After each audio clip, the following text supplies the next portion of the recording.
My name is Claire Bennett. I'm 34 years old. And 3 weeks ago, one wrong tap on a phone broke my whole life open. My aunt sent me a video by mistake. No message. No warning.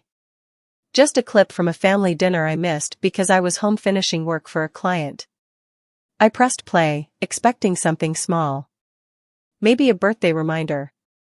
Maybe a funny dog. But what I got was worse than a scream. I got the truth. My whole family was laughing at me. My brother was calling me a pathetic loser. And then my mother said one sentence that made everything snap into place. She said, "Leave her alone. She should be grateful. At least the money gives her a way to feel useful." For 6 years, I had been paying their bills. The house. The truck. The school tuition. The rent. The power bill. The medicine. I was the quiet person under all of it. The floor they stood on. And there they were, laughing like I was some sad joke who should feel lucky to help. I didn't call them that night. I didn't cry. I didn't yell. I opened my laptop instead. Because numbers have never lied to me. And by the time the next payment came due, every person at that table was going to learn what, exactly, they had been laughing at. Welcome back to the Hidden Family Revenge Stories, where the quiet one in the room is sometimes the one holding the whole house up. And where respect always lasts longer than noise. If you have ever been the one everyone depends on and no one thanks, this story is for you. It was late on a Thursday. The kind of late where the whole street is dark and even the dogs have stopped barking. I was at my kitchen table, eating old soup with one hand and checking receipts with the other. I keep the books for 3 small businesses in town, and the work always follows me home. Then my phone lit up on the counter. A text from Aunt Linda. No words. Just a video file sitting there. I tapped it without thinking. The room filled with blue light. The sound started before the picture got clear. Laughter. I knew every voice. My mother's low laugh. My brother's loud one after a few beers. My sister's quick fake little giggle she uses when she wants to agree with someone powerful. The camera was pointed across a dinner table I had sat at all my life. It was the family dinner from the week before. The one I missed because I was closing out month-end books. I turned the volume up. My soup went cold beside me, but I didn't notice. Someone in that video had just said my name. And then the table laughed harder. My brother, Derek, was on his feet with a drink in his hand. He loves making a room look at him. He was bent over, doing a mean little act, pretending to be me. Squinting. Tapping on an invisible calculator. Then he lifted his glass and said, "Here's to Claire. 34. No husband. No kids. Just her little numbers. A pathetic loser who's really good at counting everybody else's money." My sister, Julia, laughed into her wine. "Be nice," she said, in that fake sweet voice people use when they mean the opposite. Then my mother, Sandra, lifted one hand like she was the fair one, the calm one, the woman in charge. "Oh, leave her alone," she said. "She's fine. She should be grateful. At least the money gives her a way to feel useful." The whole table burst open after that. Real laughter. Easy laughter. The kind people only let out when they think the person they are talking about will never hear it. I saw Aunt Linda at the edge of the screen. She laughed too. But her eyes dropped to her plate. She didn't look proud. She looked small. I sat in my dark kitchen and waited for tears. None came. Something colder came first. Something steady. Something quiet. I paused the video on the exact second my mother's mouth was still open around the word grateful. I stared at it for a long time. Then I reached for the only thing in my life that had never once lied to me. My ledger. Before you decide how to feel about what I did next, you should know who I am. I'm a bookkeeper. I do the books for a hardware store, a vet clinic, And a little bakery on Main Street that would have shut down 2 winters ago if I hadn't caught a mistake the old guy missed. I taught myself most of what I know. Then I took night classes and made it official. No one handed me clients.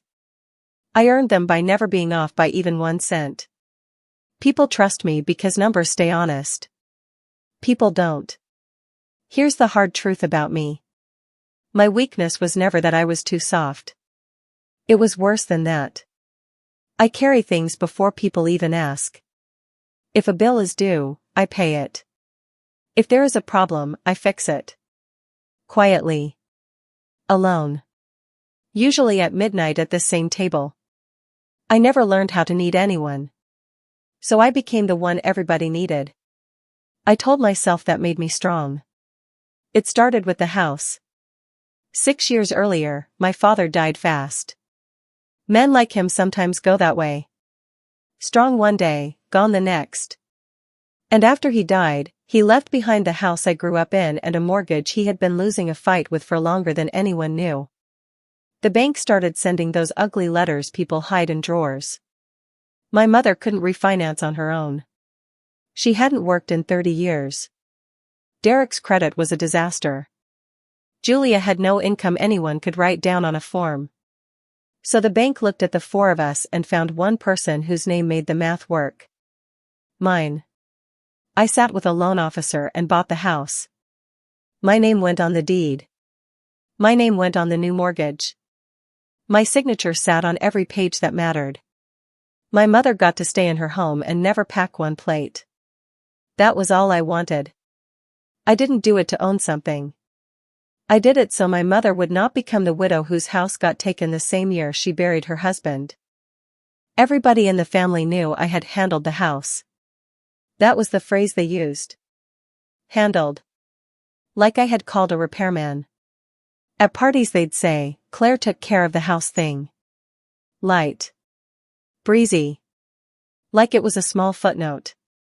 Not one of them ever asked whose name was on the title. They didn't want to know. Knowing would ruin the story they loved most. The story where Sandra Bennett held the family together all by herself. I let them keep that story. And once the house was saved, the rest came pouring in. Derek's truck loan when his landscaping business crashed again.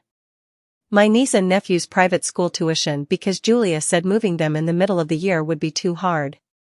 Julia's rent after she split from her husband and just needed 1 year to get back on her feet. 1 year turned into 4. Then there was my mother. The power bill. The medicine co-pays. The taxes on the house I already owned. Every month, the same thing happened. I sat down with coffee and my spreadsheet and moved money. Click. Transfer. Confirm. Click. Transfer. Confirm. I never posted about it. Never talked about it at dinner. Never held it over anyone. I just did it. Quietly. Like watering a plant. Only this plant grew teeth. I kept a private tab for each of them in my files, the same way I would for any account. But I never highlighted the full column. I never let the total appear at the bottom. Some part of me already knew that number would be a mirror. And I did not want to see myself in it. You may be wondering how a smart woman could let this go on for 6 years. That's fair. I've asked myself the same thing at 2 in the morning. So let me say this clearly. I wasn't blind. I tried. About 3 years in, I asked Derek if he could start paying even part of the school money now that he was working again. My mother heard about it before I finished my coffee. She called and cut me off in the middle of my sentence. Your brother is drowning, Claire. You are the strong one. Do not make this about you. So I dropped it. Another time I asked if we could all sit down and talk about family money. Just talk. I set a date. I made time. I showed up. The only person at that meeting was me. I kept paying, not because I was stupid, but because the cost of stopping had faces. If I stopped the tuition in the middle of the year, a 9-year-old boy would get pulled out of school in front of his friends. If I stopped the mortgage, my widowed mother could lose the house we buried my father from. These weren't ideas. They were real people. Real fallout. And I was the only adult in the room who seemed able to hold that truth. So I told myself the lie people like me tell themselves. I told myself that under all the taking, they loved me. That the thanks was there somewhere, just hidden. That video killed that lie in 1 minute and 12 seconds. I barely slept that night. But the next morning I still made coffee, because I'm not the kind of woman who lets the world end before breakfast. I sat at the table, opened my laptop, and hovered over the recurring transfers that went out on the first of every month like clockwork. The next round was due in 19 days. Then I saw something that made the back of my neck go cold. The first of the month was a Saturday. My mother's 60th birthday party was also on that Saturday. The party I was paying for. The party where family and neighbors would gather in the church hall to celebrate Sandra Bennett, the woman who had held her family together through hard times. My coffee went cold again. For the first time in 6 years, I did not click transfer. I opened a fresh tab instead. Then I pulled up 6 years of bank history and started reading it the same way I read a client's books when something feels wrong. I want to be honest about this. At first, it was not revenge. It was an audit. But by the end, I'm not sure I could tell you where one stopped and the other began. That weekend, I watched the video again. Not to hurt myself. To study it. I dragged it frame by frame across the screen. Derek was the loudest. No surprise. Julia was laughing right on cue, the way she always did when she needed to stay in favor. My mother was the conductor. One hand up, one line dropped, and everybody followed. Then there was Aunt Linda holding the phone. She had filmed it. And 3 days later, she had sent it to me. No words. No excuse. No, sorry, wrong person. Just the truth, delivered straight into my hands. I sat back and clicked my pen, slow and steady. Was it really a mistake? Or was it the only brave thing she had ever done for me? I got part of that answer on Sunday when I drove to her house with a casserole dish to return. Even then, even after all that, I still brought the dish back. She made coffee. We sat in her kitchen. I let the silence work. Finally she said, "You saw it." It wasn't a question. I said nothing. She wrapped both hands around her mug. "I saw your name after I sent it," she said. I could have taken it back. I didn't. Then she looked at me with shame in her face. I should have stopped them years ago. The first time they started in on you, I should have said something. I didn't want to be the next person they laughed at. And there it was. The whole ugly machine in one sentence. I asked her, very quietly, "Was that the first time?" She looked away. "No, honey. That's just dinner. That's how they talk about you when you're not there." I thanked her for the coffee and left. I understood her. I really did. She had done the one kind thing nobody else in that family had done. She let me see the truth. But understanding someone is not the same as trusting them. Linda had handed me the proof. What I did with it would still be mine to carry. Alone. Then the messages started like nothing had changed. Derek texted first. "Truck insurance is due. Can you cover it this month? Kind of tight. No hello. No thank you. Just the request. The way you'd ping an app." Then Julia sent me a link to a dining set. $1,100. For the apartment. What do you think? What I thought was this: she was asking my permission to spend my money and didn't even know it. Then my mother called. I let it go to voicemail. Later I listened to her bright, sharp voice fill my kitchen. "Claire, have you booked the caterer? People are RSVPing. Don't leave things to the last minute. And don't you dare embarrass me at my own party. You know how you get quiet. People will be watching." People will be watching. I almost laughed in my empty kitchen. She had no idea how right she was. They didn't know I had seen the video. They didn't know the woman who paid for everything had finally started counting. And for the first time in 6 years, I understood the only true advantage I had ever held in that family. Time. They didn't know the clock was running. So I did what I do best.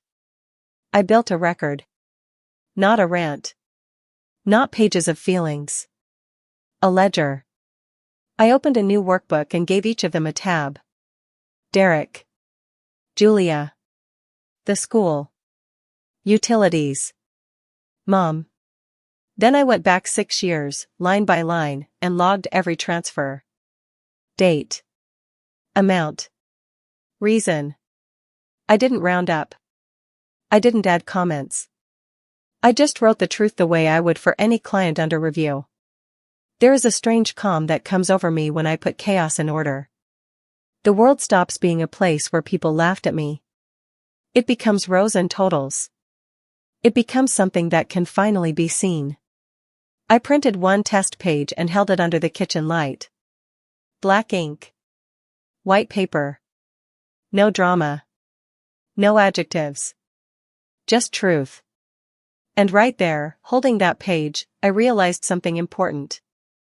I was not building a weapon. Weapons are loud. I was building a mirror.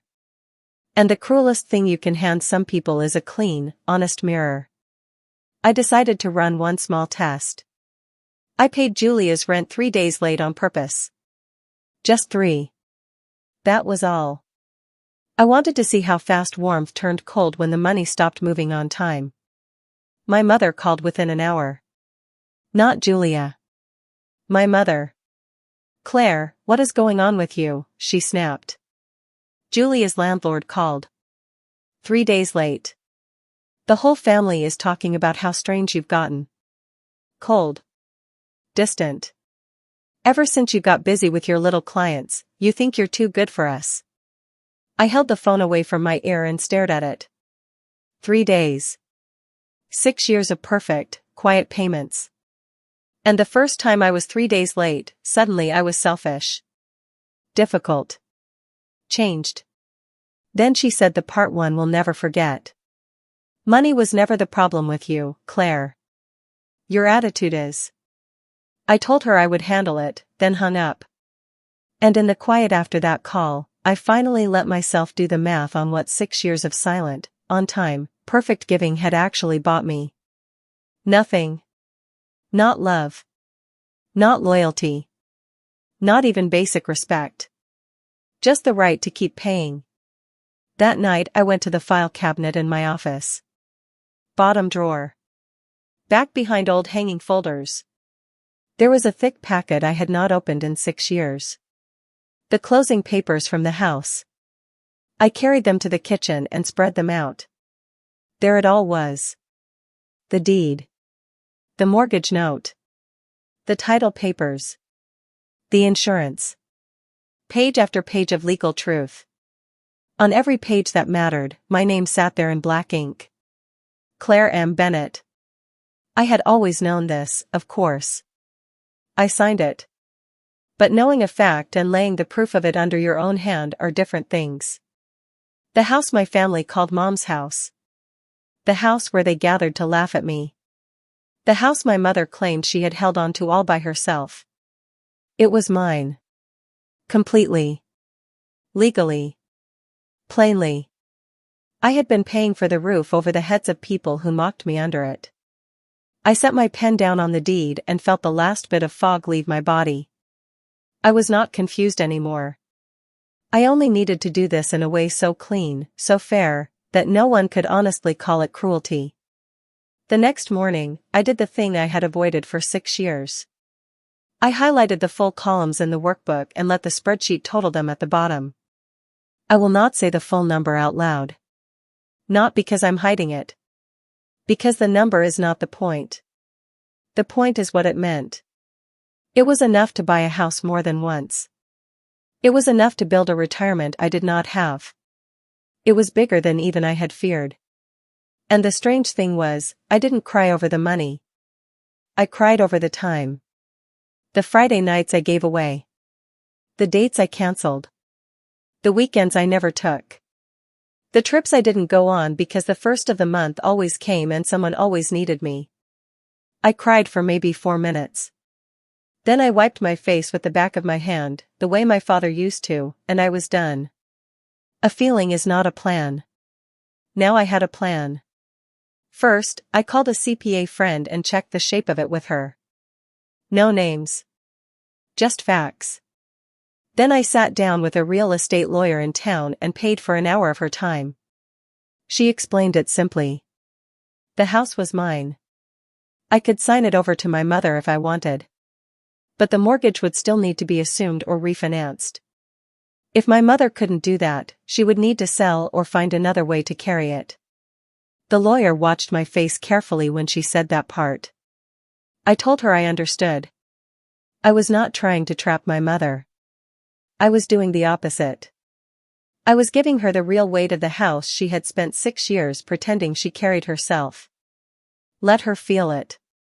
Let her decide what to do like the grown woman she always claimed to be. As for the truck, the rent, the school, the bills, the lawyer was clear. Those were gifts. And gifts can stop the moment the giver decides they stop. I had her draw up clean transfer papers. Then I wrote a short letter for each envelope. No anger. No blame. Just facts and dates. Facts never need help hurting. Meanwhile, the birthday machine kept moving. Of course I was paying for the church hall.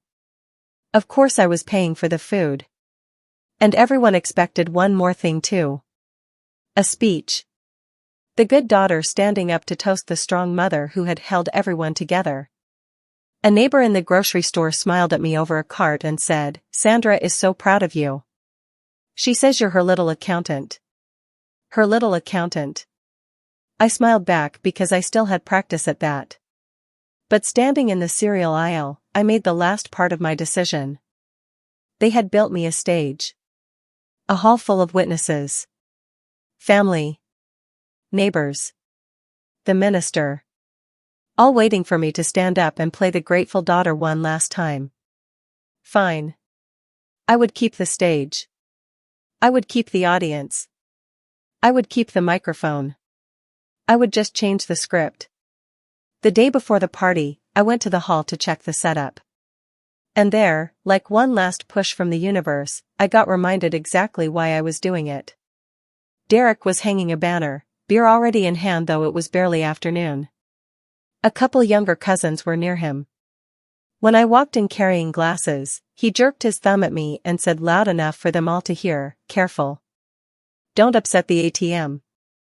She's been touchy lately." The cousins laughed, unsure. Julia was arranging flowers.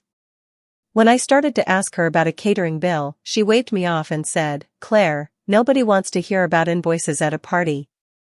Read the room." My mother glided right past all of it, fixing Julia's collar, fussing over her dress, not looking at me once, as if I were part of the serving staff. Then I saw my cousin Emma, 19 years old and home from her first year of college, standing in the corner.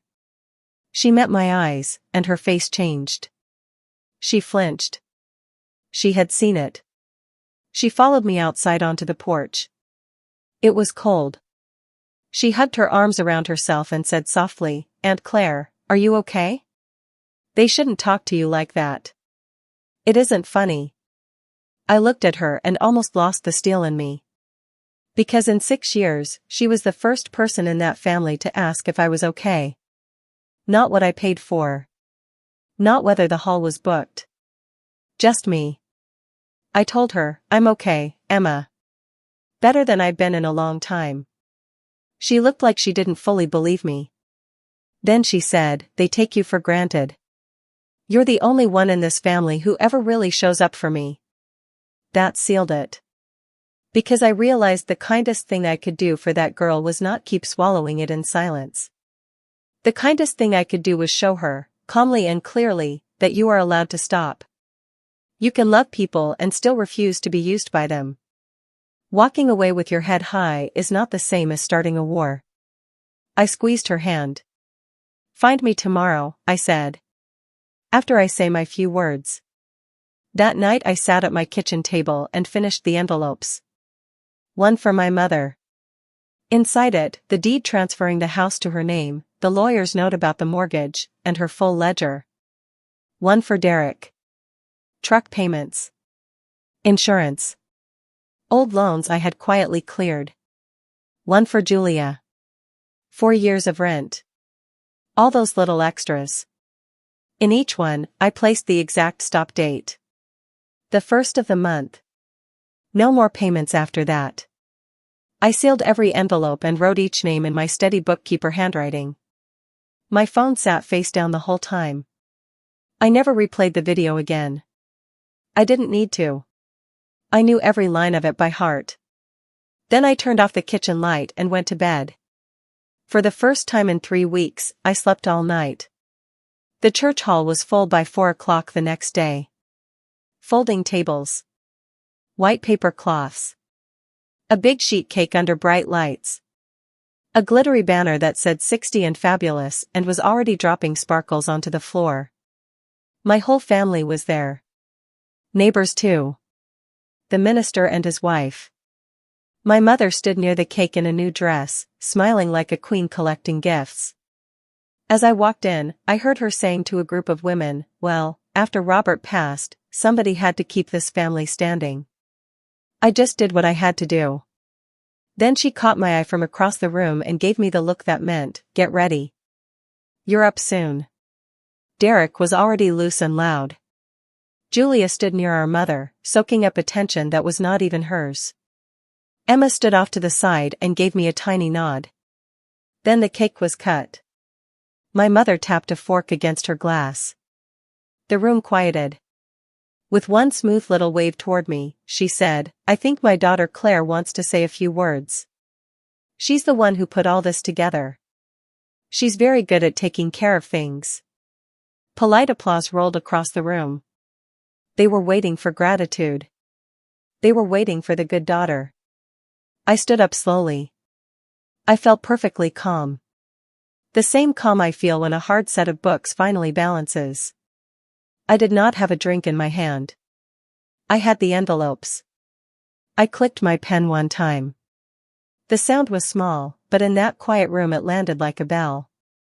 "I brought something a little more accurate than a toast," I said. A few nervous laughs flickered and died. "Thank you all for coming to celebrate my mother. I mean that. 60 years is worth honoring." Then I picked up the first envelope. "Mom, this is for you." I walked it to her and placed it in her hands. "It's the deed to the house. It has been in my name for the last 6 years, ever since I bought it from the bank after Dad died so you would not lose it. Tonight, I'm signing it back to you. The house is yours again." There was a confused ripple through the room. My mother's smile froze. I added softly, "Along with the mortgage I have carried every month for 6 years. The papers inside explain how to assume it. You'll want to call the bank on Monday." The room changed after that. You could feel it. Like air leaving a balloon. I took the next envelopes and placed them in front of Derek and Julia. Inside each of these is a full record of what I have paid for this family. Every transfer. Every bill. Every month. 6 years. Down to the cent. I did not round up. I did not guess. I just wrote down what is true. The murmur spread now. Aunts leaning toward uncles. Neighbors going still. Derek had already opened his and was staring at the number on the page as the color drained from his face. Julia still hadn't moved. My mother looked down at the papers in her lap like they were alive. I kept my voice level. Almost gentle. For 6 years, I was told I should be grateful. So tonight, with everyone here who loves this family, I wanted the record to be clear about who was carrying whom. My mother shot out of her chair so fast it scraped loud against the floor. "How dare you?" she shouted. Her voice cracked sharp and ugly through the hall. How dare you do this to me at my own party? In front of everybody? The deed slipped from her lap and hit the floor. She didn't even look at it. You've always been like this, Claire. Jealous. Dramatic. Desperate for attention. Derek was up now too, crushing his envelope in one fist. You think a few receipts make you better than us? He spat. You always thought you were better than us. Julia finally opened hers. She looked at the rent total and started crying. But it was scared crying. Not sorry crying. And the whole room just stood there. The neighbors. The cousins. The minister. Everyone watching my mother scream the word grateful across a church hall while the truth sat in black ink on white paper. I never raised my voice. Not once. I stood in the middle of all that noise and felt stiller than I had ever felt in my life. I waited until my mother ran out of breath. Then I said, quietly enough that they all had to go silent to hear me, I'm not asking for thanks. I'm not even asking for an apology. I am simply done paying to be your punchline. From the back of the room, an older neighbor who had known my father said, not loudly but clearly enough, Lord. The pathetic one was the one holding the whole family up. And I watched it move across the room, face to face, the truth finally landing where the laughter used to live. Then Emma crossed the floor and stood beside me. She took my hand. That was the only touch in that room that felt honest. I set the final envelope on the table. The one with the payment stop dates. No drama. No slam. Just placed it down like I was finishing a task. Then I looked at the room, not just my family but everyone there. Thank you again for coming to celebrate Mom, I said. I mean that. 60 years is a lot.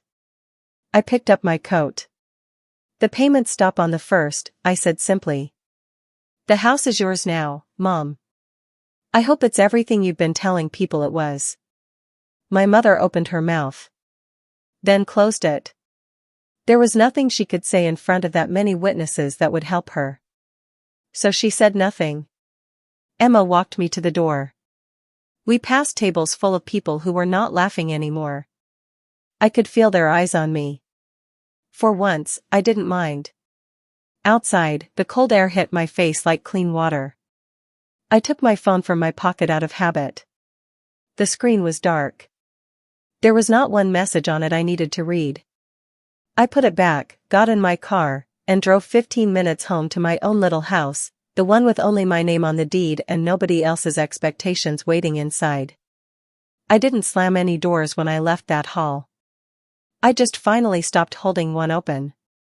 The fallout came fast. My mother called the bank that Monday, just like I said, and found out what the house really cost every month. She couldn't carry it easily, but she also didn't want to lose it. So she cut spending hard, refinanced what she could, and for the first time in her adult life started paying her own way. Derek sold the truck within a month. Funny how fast a man can become resourceful when no one is paying for his pride anymore.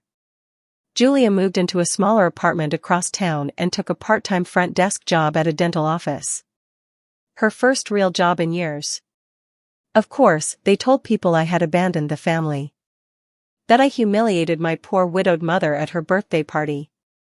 Some relatives believed it. The ones who weren't in the room. But the people who were there, who watched Sandra scream and saw Derek's face when he read that total over his own name, those people got very quiet around her after that. I never defended myself. That was another lesson I had finally learned.